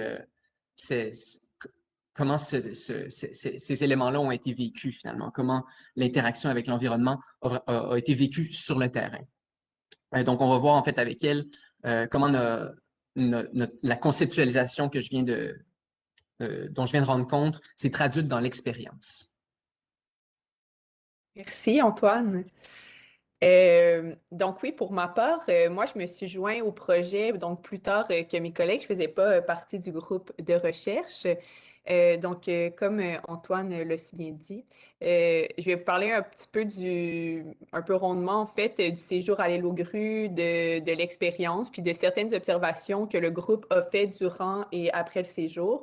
Donc, mes collègues vont peut-être intervenir durant la dizaine de minutes qui m'est allouée pour enrichir les exemples ou illustrer certaines observations. Donc, j'avais entendu parler assez vaguement du groupe de recherche. J'avais entendu une rumeur, étant donné que Cassie est ma directrice et que j'avais des séminaires avec Antoine et Pierre-Marc. Mais j'ai vraiment été mise au courant en lisant l'appel à participation de Projet F qu'on caractérisait d'expériences de recherche-création. Donc, selon l'appel, il s'agissait d'ateliers expérimentaux sur les théories narratives développées par le groupe de recherche. Puis, comme Antoine le dit, pour participer, il fallait développer un personnage et le proposer au groupe. Bien qu'on annonçait assez clairement que ce n'était pas une expérience de type meurtre et mystère, j'avoue que j'ai été une expérience où il fallait interpréter notre personnage durant le séjour, par exemple. J'ai été quand même appelée par le caractère inusité de ce qu'on proposait. Donc, on proposait quand même de partir en séjour durant 3 jours pour écrire à plusieurs, pour développer une histoire, des histoires à partir d'une mise en contexte fictionnelle, celle de la disparition de l'auteur Joseph Fréchette. Donc, c'est vraiment ce caractère-là. Puis, à ma connaissance, c'était une première, puis je voulais donc pas manquer ça. Donc, comme l'équipe, on a fait l'hypothèse lors de la création et de l'organisation du séjour, le lieu choisi et le caractère collectif de l'expérience a beaucoup influencé l'écriture. Ceci dit, sans qu'on force trop quoi que ce soit. Donc, en effet, il y avait un dépaysement provoqué par le déplacement à l'extérieur de Montréal sur une île, d'autant plus, d'un groupe de personnes qui, pour la plupart, ne se connaissaient pas ou s'ils se connaissaient, qui avaient l'habitude de se côtoyer entre les murs de l'université. Mais le groupe de recherche, je pense, ne pouvait pas prévoir à quel point leur hypothèse était avérée, ou plutôt le groupe de recherche devait eux-mêmes être surpris d'à quel point leur hypothèse était avérée. Donc, je vous raconte un peu notre arrivée. Pour se rendre à l'île aux grues, il faut prendre un traversier qui ne passe pas très souvent. Donc, on a pris le traversier, puis une fois sur l'île, on s'est rendu à l'auberge. Et en se rendant à l'auberge, on s'est vite rendu compte que l'île était plutôt calme.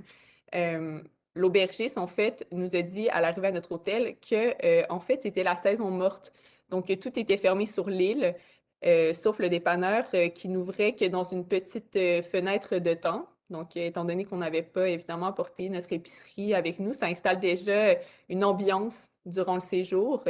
On doit changer l'horaire des ateliers pour pouvoir aller s'acheter de la nourriture. Donc, une fois qu'on s'entend sur l'horaire, on est entré à l'auberge et puis l'aubergiste nous a remis à chacun et chacune une clé rouge numérotée qui donnait accès à notre chambre.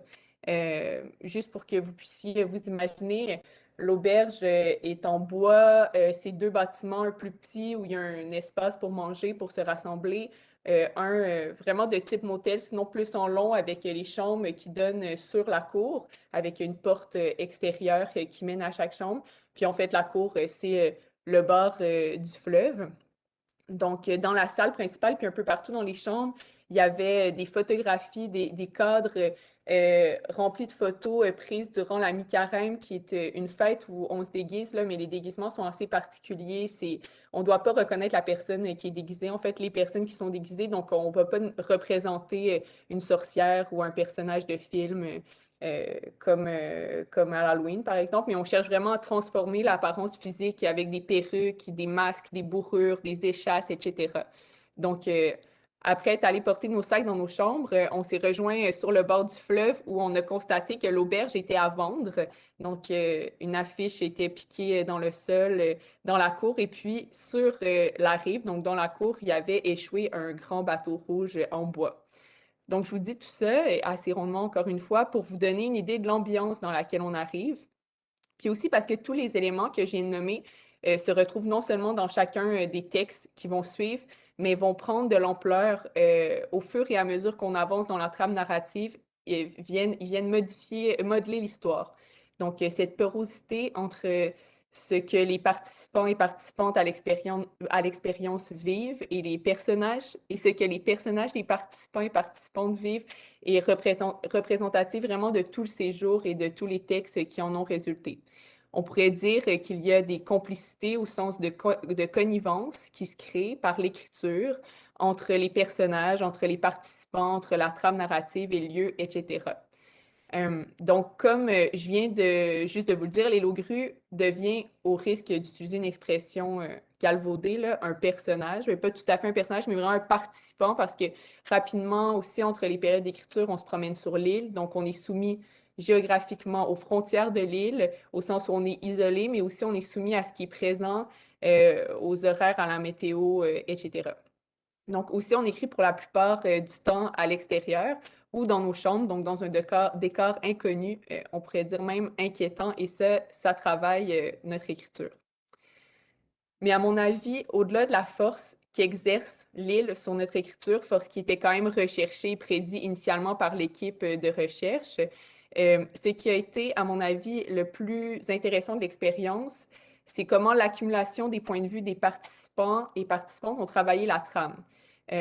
De choisir un lieu nouveau pour écrire, mais aussi de réunir des gens, d'un lieu évidemment non seulement une histoire écrite de manière collaborative, mais à un espace d'exploration, d'échange, de médiation, de compromis, de force entre des autorités narratives.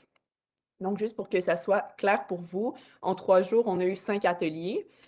Chaque atelier a été donné par un membre de l'équipe de recherche qui nous présentait une stratégie narrative qu'on utilisait comme un outil pour continuer notre trame narrative individuelle, si vous voulez. Donc, on s'isolait environ 1 heure, un peu moins pour écrire, puis on se rassemblait tout de suite après, puis on lisait à voix haute chacun chacun notre tour ce qu'on venait d'écrire. Donc, bien sûr, les stratégies forçaient un mouvement, par exemple une déviation, mais c'était presque, à mon avis, dans un sens secondaire parce que ce qui faisait avancer et dévier l'histoire, dans ce cas-ci, c'est les trames de chaque personnage mis côte à côte. Ce que je veux dire, encore une fois, par exemple, pour la déviation, il y avait une déviation dans chaque texte ou une tentative de déviation, mais à la lecture à chaud de chacun des textes, ça venait encore plus illustrer comme que la déviation, en fait, elle se passait entre les textes, entre les différents points de vue.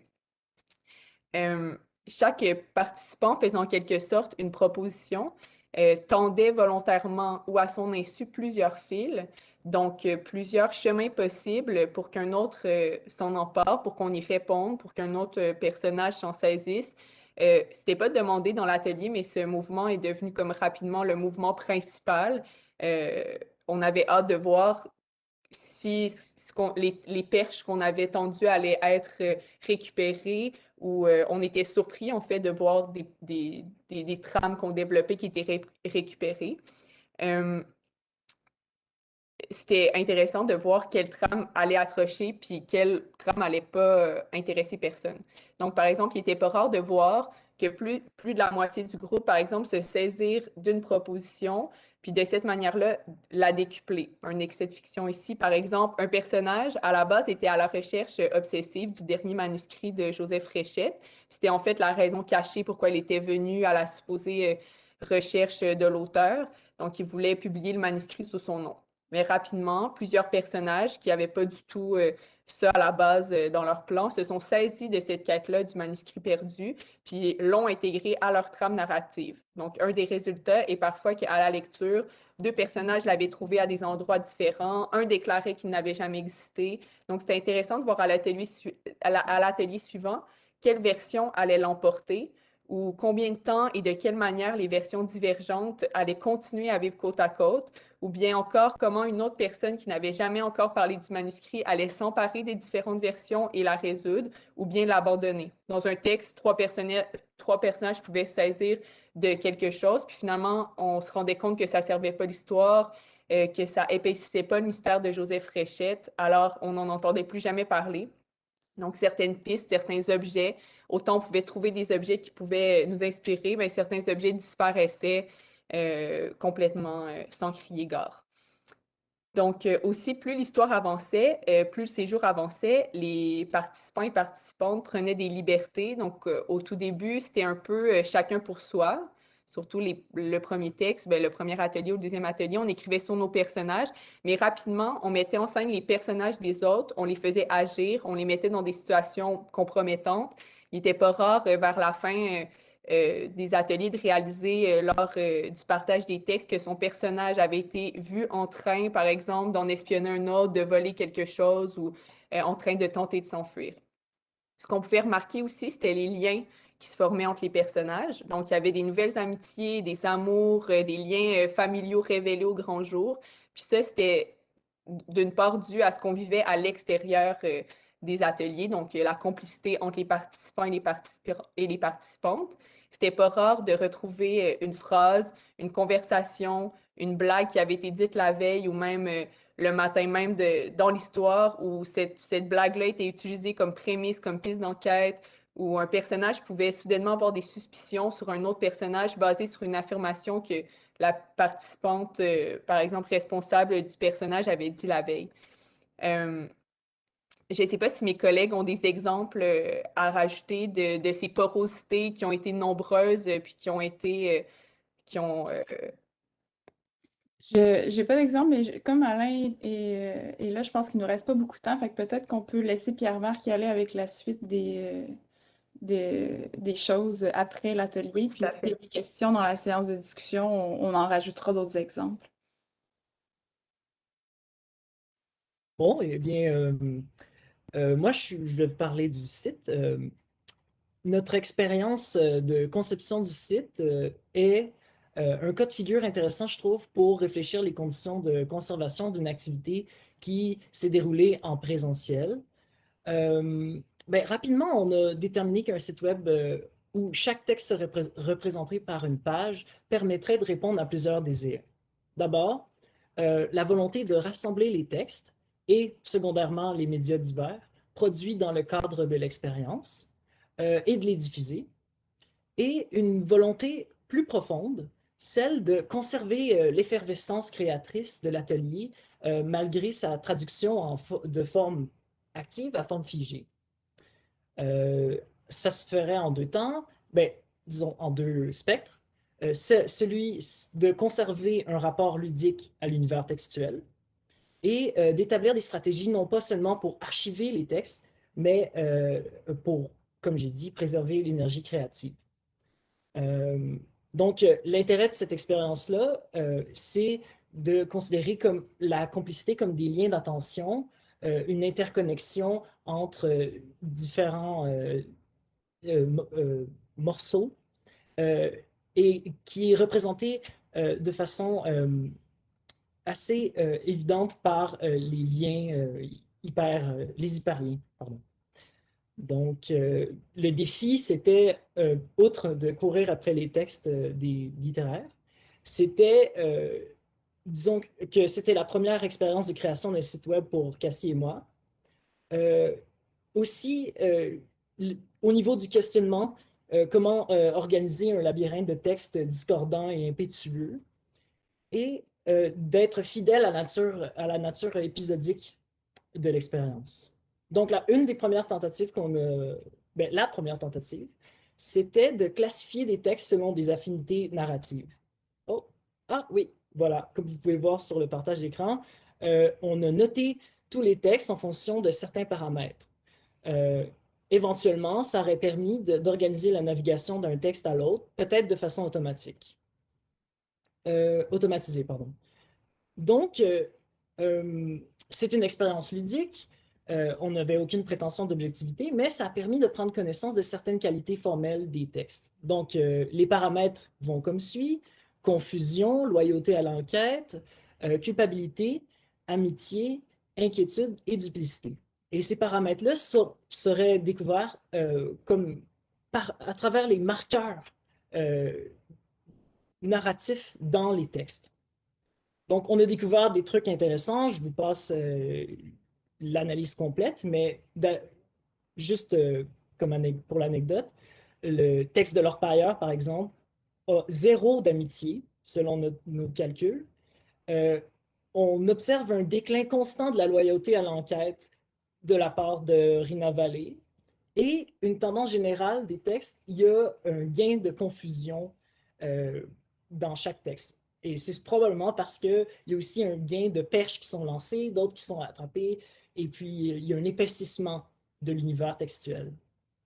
Donc, les problèmes d'agencer le site web de cette façon, c'est qu'on perdait la nature épisodique de l'activité, et c'est un problème quand même assez majeur parce qu'on voulait recréer comme l'expérience, puis recréer l'activité de l'expérience. Alors, on s'est tout simplement mis, après avoir décortiqué les textes selon ce paradigme-là, à les agencer intuitivement. Puis on peut voir l'arborescence ici, comme il y a plusieurs feuilles qui sont tombées, mais bon. Alors, on les a accrochés comme ça, on disait, ah, tel texte répond à tel texte, et finalement, ça a été super rapide. On avait l'arborescence. On peut montrer d'ailleurs l'arborescence sur le site, ce serait peut-être plus facile de voir. Donc, dans cette structure-là, chaque nodule représente un texte, les lignes représentent les liens d'un texte à l'autre, et les points de rencontre, c'est-à-dire là où ça converge, correspondent avec un tournant de l'enquête. Et donc, plus concrètement, avec une des activités dans l'atelier de création. Donc voilà, c'est ça pour faire... Est-ce que Cassie, tu as quelque chose à ajouter?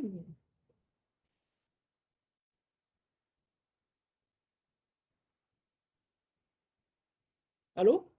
Oui, moi je suis là. Cassie, est-ce que ton micro fonctionne ou pas?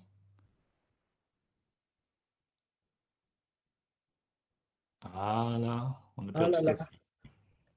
Non, c'est juste qu'en partage d'écran, j'étais pas capable d'aller Ah chercher. oui, OK. Alors, juste pour conclure, en 2 minutes peut-être? Oui, en 1 minute, je vais juste conclure. Merci Pierre-Marc en repartageant le site pour vous le faire visiter un tout petit peu.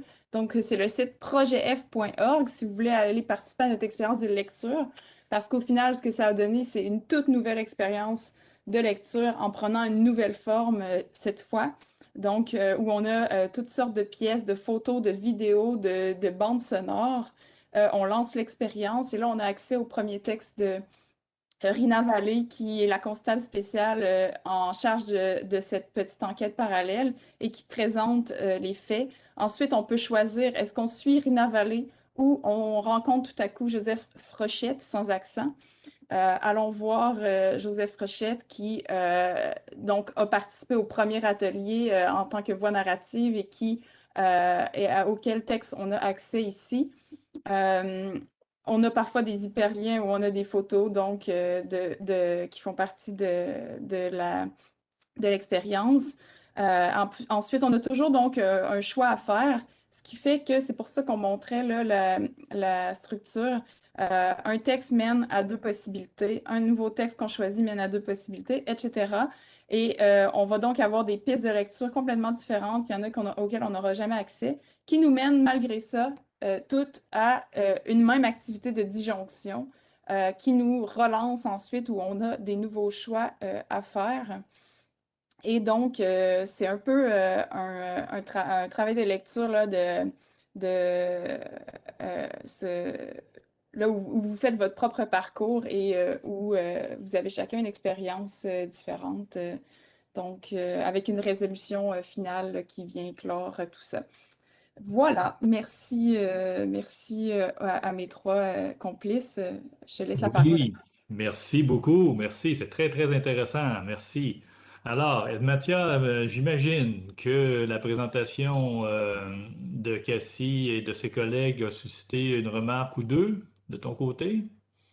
Oui, merci beaucoup. C'était très intéressant. Mais moi, j'ai pensé tout le temps pendant que vous développez tout le processus, l'importance du plaisir. Vous avez pris du plaisir, c'est-à-dire dans n'importe quel contexte, quand on crée un atelier de création, d'écriture et tout ça, qu'il y a le fait de ne pas oublier d'avoir du plaisir et j'ai ressenti ça parce que, comme vous l'avez présenté aussi, ça semblait aussi que vous étiez en narration, que vous aviez choisi une narration pour présenter votre expérience. Vous étiez déjà dans la création ou récréation de ce que vous avez vécu. Et je voulais savoir si cette idée de plaisir, c'était quelque chose que vous voulez souligner on peut dire, dans vos engagements littéraires, le fait de se plonger dans l'imagination.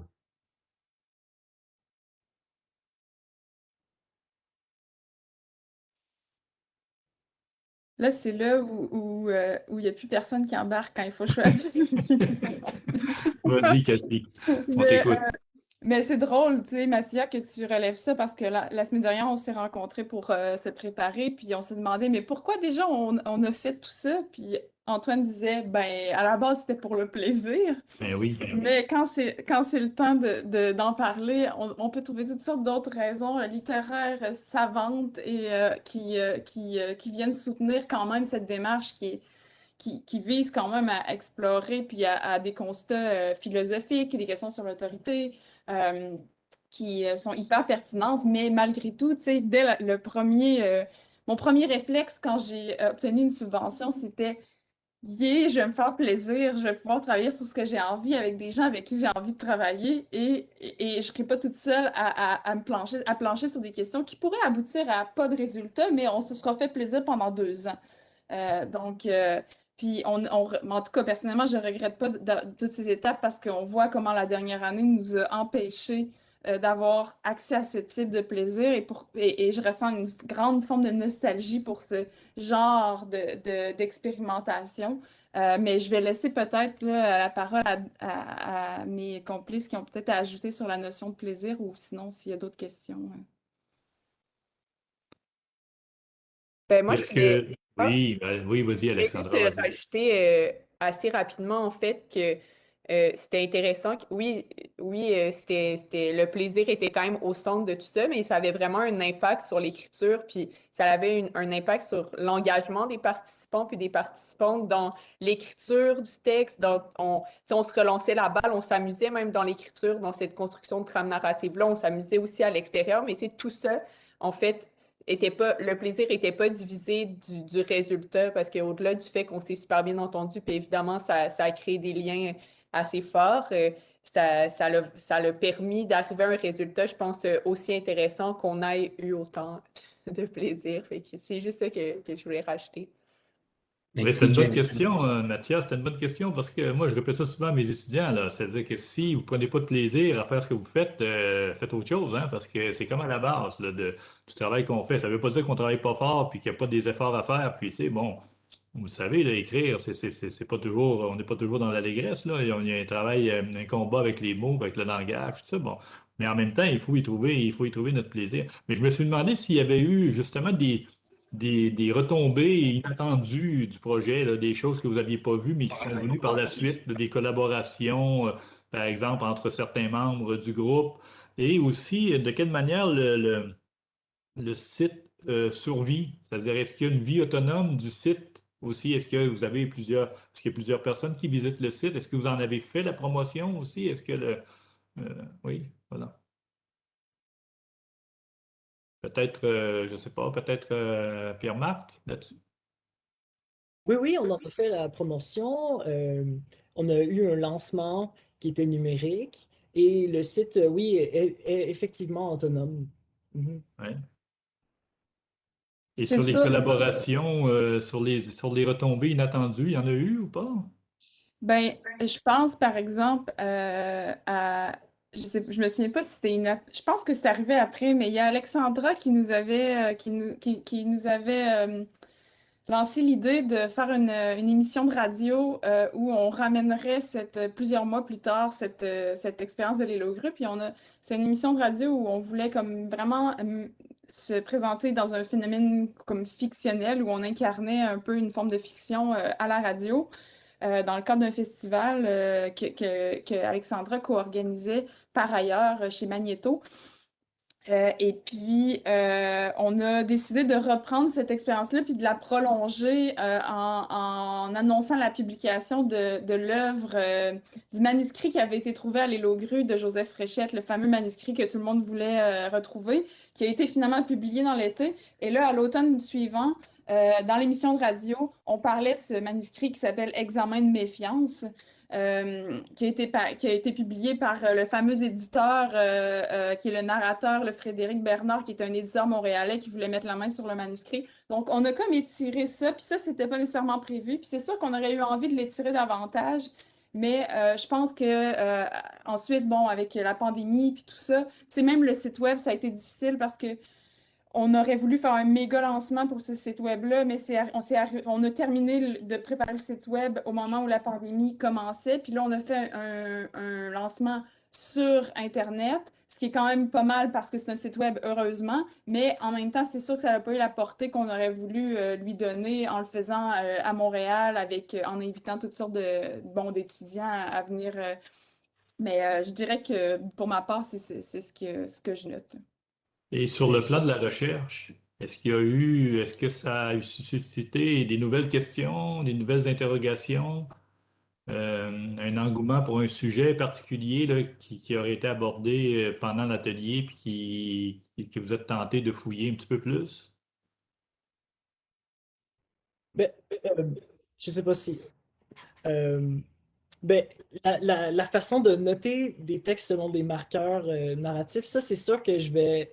J'ai une pratique de programmation indépendante à ma pratique d'écriture, mais j'aimerais vraiment pousser cette façon de noter pour puis générer des textes avec ça, parce que en fait, les textes, c'est une banque de données extraordinaire, puis j'aimerais voir qu'est-ce que ça m'amène avec ça, mais à date, c'est vraiment juste une idée, là. Cassie, dans ton cas, là, est-ce que ce projet-là est terminé d'abord? Est-ce que le projet de recherche lui-même est terminé? Ouais, le projet de recherche est assez terminé. De mon côté, c'est vraiment la question de l'autorité, je crois, qui était là à la base dans mes recherches, mais comme sous-jacente, mais qui prenait de plus en plus de place. Puis on a eu des grandes discussions pendant l'année qui suivait les Logrues avec Pierre-Marc quand on faisait le site. On réalisait à quel point, au fond, c'était un conflit des autorités, puis qu'est-ce qui dominait sur quoi, puis en qui on donnait notre croyance, là où la méfiance s'installe, etc. Puis je pense que cette question de la domination de l'autorité, ben, finalement, elle devient hyper prégnante dans les deux projets de création individuels que je mène en ce moment et dans un nouveau projet de recherche sur la figure sur l'effet police, donc la place d'une espèce d'entité policière floue qui n'est pas nécessairement une figure policière, mais une figure dominante qui essaie de s'emparer finalement des voies narratives et bon, c'est un nouveau projet de recherche dont j'attends les résultats, mais c'est sûr que oui, je pense que c'est un tremplin vers. Puis aussi, je crois que c'était une expérience qui permet de réfléchir à des nouvelles méthodes, soit d'impliquer des étudiants, des assistants de recherche en recherche-création spécifiquement, des nouvelles méthodes de déployer, comme sur le plan pratique, des concepts qui sont théoriques et qui rapidement atteignent un mur quand on fait juste les élaborer sur le plan théorique, là où on a besoin de ressentir si ça peut avoir une prégnance autrement. Donc, je pense en termes de recherche de méthodologie de recherche-création, oui, c'est extrêmement porteur, puis je vais continuer à réfléchir à ces possibilités-là grâce à la création de cette expérience particulière qui était aussi une première pour moi, là. Mhm. Écoutez, j'ai envie d'inviter Maxime Plamondon à ouvrir sa caméra et elle se joindre à nous. Donc, je ne vous cacherai pas qu'avec l'introduction que nous a offerte Cassie, j'ai tout de suite pensé au travail que fait Maxime aussi par ailleurs dans son activité créatrice, c'est-à-dire de faire intervenir, de jouer donc avec le réel, la fiction, et de s'amuser avec le lecteur, de lancer des défis au lecteur, justement pour, en tout cas, Maxime, peut-être que je t'inviterai à intervenir sur la présentation de nos collègues parce que je sens une résonance quand même assez forte là, entre vos manières de travailler, puis en tout cas ce projet-là par rapport à ta manière à toi de travailler aussi la fiction. Effectivement, ce que je retiens, en tout cas, ce qui vient me chercher comme auteur, mais aussi comme lecteur, c'est la dimension tout à fait ludique de ce projet-là, autant du côté des créateurs, autant du côté de l'équipe de recherche que pour le lecteur, après ça, sur le site web qui est appelé à suivre une forme de rhizome. Il y a quelque chose un peu du jeu vidéo presque là-dedans, ou du livre dont vous êtes le héros. Le lecteur se fait offrir le choix d'une continuité, mais les créateurs aussi dans la manière dont ils appréhendent l'environnement, tout le travail conceptuel qui a été fait autour du lieu qui est exploré, du lieu qui est trafiqué à travers la fiction, l'implication d'un éditeur finalement qui, moi, en tout cas dans le cadre de mes propres recherches, j'ai souvent tendance à voir l'éditeur comme la figure d'autorité suprême sur tout type de discours parce que c'est lui qui finalement est appelé à accepter ou à refuser certaines modalités du texte. Mais l'aspect du policier aussi, je trouve ça super intéressant. Donc, oui, il y a beaucoup de résonance, mais c'est du point de vue ludique, du point de vue du jeu avec le lecteur, de l'implication, je trouve que c'est une fabuleuse expérience. Il y a quelqu'un qui nous demande, Cassie, quel était ton rôle exactement? C'est-à-dire, est-ce que c'était dans l'orientation, la définition des concepts, dans l'orientation de l'écriture? En fait, quel rôle tu as joué de manière plus concrète là, dans la régulation du groupe, là? Est-ce que c'est au moment même de l'expérience sur place à l'île aux grues ou J'ai l'impression que ça concerne l'entièreté du projet, c'est-à-dire avant, puis aussi pendant l'expérience, que tu as joué le rôle d'animatrice d'atelier ou... C'est sûr qu'avant, j'arrivais avec un bagage conceptuel, disons, que je partageais et que je lançais donc à mes quatre co-chercheurs en espérant qu'ils allaient embarquer puis comme participer avec moi à la conception d'eux. Donc, moi, j'avais des intuitions, mais je voulais qu'on les théorise ensemble. Donc, je pense qu'à un certain point, on était vraiment comme d'égal à égal, tous ensemble, à s'approprier cette matière-là puis à la créer ensemble. Donc, je veux dire, oui, peut-être que je supervise une équipe, mais puis que j'organise des événements parce que, bon, il faut une figure centrale pour être capable de mettre ensemble ce travail-là, mais sur le plan vraiment théorique, créatif, je faisais la même chose qu'eux. On se donnait des contraintes d'écriture, j'écrivais des textes moi aussi. Si on se donnait des contraintes bon, par rapport à l'élaboration théorique, on y travaillait toujours ensemble, d'égal à égal. Et puis, rendu sur les lieux, ben, sinon que j'avais, moi, entré en contact avec bon, l'aubergiste, puis que je m'occupais d'avoir géré la réservation des lieux, ben, sur place, j'avais le même rôle que tout le monde. Moi, j'avais la voix narrative de la constable spéciale, ce qui me donnait peut-être bon, le rôle de la personne qui accueille l'équipe parce que c'était cette personne qui était en charge, disons, de l'enquête parallèle. Mais comme on l'a dit plus tôt, rapidement dans l'écriture, je me suis complètement détournée de cette enquête sur le plan narratif. Puis sinon, ben, on était tous assez autonomes. On pouvait aller au dépanneur dans l'heure où c'était prévu, si c'était pas l'heure des ateliers. Puis mes co-organisateurs avaient chacun un atelier organisé sur 5. Ah C'est oui. pour ça qu'il y avait 5 ateliers. Moi, j'avais le premier pour présenter les concepts. Ensuite, c'était Jean-Philippe. Ensuite, c'était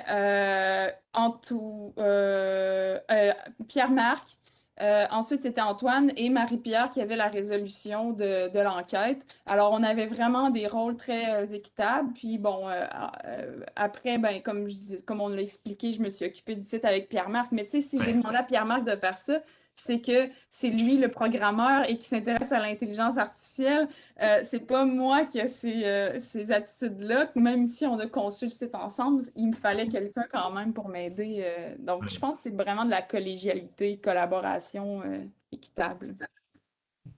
C'est bien. Mathia? Ben, moi, j'étais aussi très intéressé que vous avez parlé plusieurs fois, que ce soit Maxime, que ce soit après vous quatre, sur le fait de donner des contraintes, mais puis de laisser libre les personnes de les suivre ou de ne pas de pas les suivre.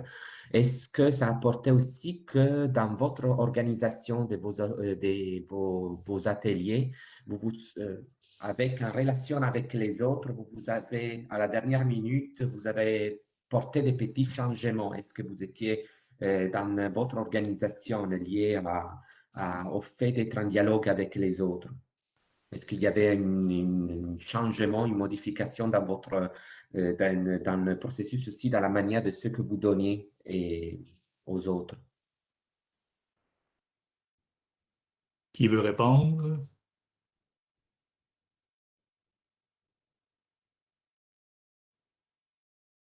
Mais là, Cassie, je suis obligé de te donner la parole. C'est le porte-parole officiel du groupe. Ben, Alexandre, s'il y a eu des changements dans la conception sur place, c'est de même que je comprends la question, là, à moins que. Ben, le premier des changements qui était quand même majeur, c'était, dans notre cas à nous, c'est qu'on est arrivé avec vraiment une planification là, avec des heures précises. Puis d'ailleurs, on était à la merci du traversier. Donc, on devait arriver, on partait de Montréal, on devait arriver pour l'heure du traversier parce qu'après, si on rate le traversier, on ne peut plus aller sur l'île aux grues. Alors, on arrive là, on a des heures précises. Bon, on sait qu'après telle heure, le soir, ça ne nous tente plus vraiment d'être en train d'écrire, là. Fait que, tu sais, il faut que ça se passe à des heures où il y a de la lumière dehors. Puis bon. Mais on arrive, on se fait dire que le dépanneur ouvre pendant 1 heure. Puis sinon, on peut pas avoir de nourriture pour les 12 prochaines, voire les 18 prochaines heures. Donc, on avait prévu un atelier, mais la priorité, c'était d'aller se chercher de la nourriture pour pouvoir passer la soirée et la matinée ensuite. Donc, on prend les vélos défectueux dans la grange et on s'en va au dépanneur chercher tout ce qu'il y a de pertinent à manger dans un petit dépanneur d'île.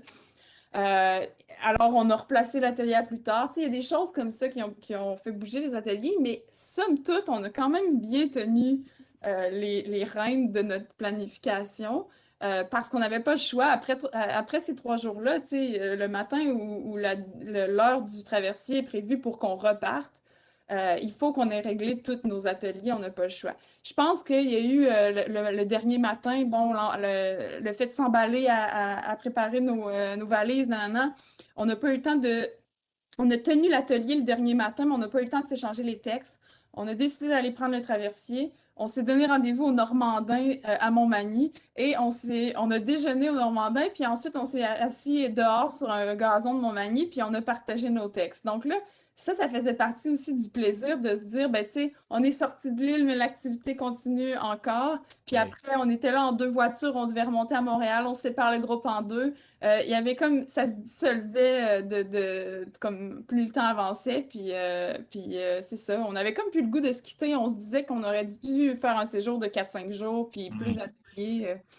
Ouais. J'aurais une question sur les traces, c'est-à-dire qu'est-ce qui reste de ça? Vous avez choisi d'en faire un site web. Je vais rebondir, je vous reviens tout de suite là, parce que je me suis demandé si vous aviez songé à en faire un livre, c'est-à-dire à faire une impression papier de ça ou pas. Mais je rebondis là-dessus pour revenir à Maxime, parce que pendant ta présentation, j'ai eu le souvenir d'une conférence qui avait été donnée par Fred Pellerin à l'Université Laval il y a quelques années, qui venait de publier ses contes. Tu sais, il a publié un livre avec ses contes. Et on lui demandait si pour lui, c'était la version définitive du conte. Le fait de le publier, dans le fond, ça vient figer le conte. Et de quelle manière il voyait ça, la publication du conte. Comme toi, tu t'intéresses beaucoup aussi au texte, c'est-à-dire, est-ce que pour toi, c'est comme la suite logique de ta réflexion que les contes, puisque c'est un travail littéraire pour toi, devraient aussi être publiés? Parce que lui, sa réponse était, ben, la version écrite du conte, c'est une version parmi tant d'autres. Et chaque fois, le conte se modifie, puis je le retravaille, etc. Donc oui, il existe une version publiée, écrite, mais c'est une version parmi d'autres. Je voulais juste voir comment toi tu voyais ça. Puis après ça, je rebondis avec ma question pour la deuxième présentation. Ben, je serais assez d'accord avec ce que Fred Pellerin a dit, d'autant plus qu'on ne peut pas, on ne peut pas compter ce qu'on écrit de la même manière qu'on écrit ce qu'on compte. Je ne sais pas si ça fait du sens pour toi. C'est effectivement une version parmi tant d'autres. Le pourquoi j'écris ces textes-là, c'est d'abord et avant tout parce que j'apprécie avoir un support tangible avec lequel je peux physiquement interagir.